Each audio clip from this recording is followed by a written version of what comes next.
Hello mga ma'am sir. So meron ako na-discover guys dun sa sa Shopee. Problema ko kasi lagi na UUP-an ako ng na UUP yung plate number ng motor ko. Kaya naisip ko bumili ako ng ng plate number holder. So gawa to sa stainless guys. Ito basta-basta na matibay to. Ito basta-basta na UUP. Minsan kasi yung plate number natin pag nasa parking lot, minsan naatrasan ng mga kapwa natin na motorista kaya na-UUP. So recommended ko to guys na ito yung solusyon natin para maiwasan na ma-UP yung plate number natin. Siyempre, para hindi masira yung kapugian ng motor natin.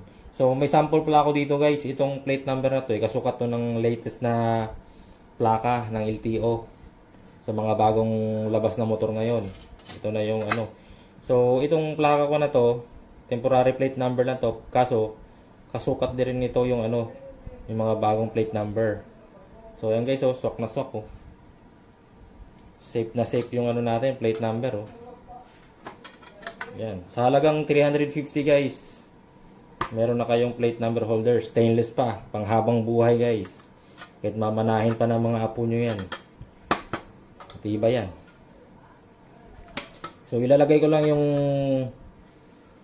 link sa video guys, sa ilalim ng video. Order na kayo guys.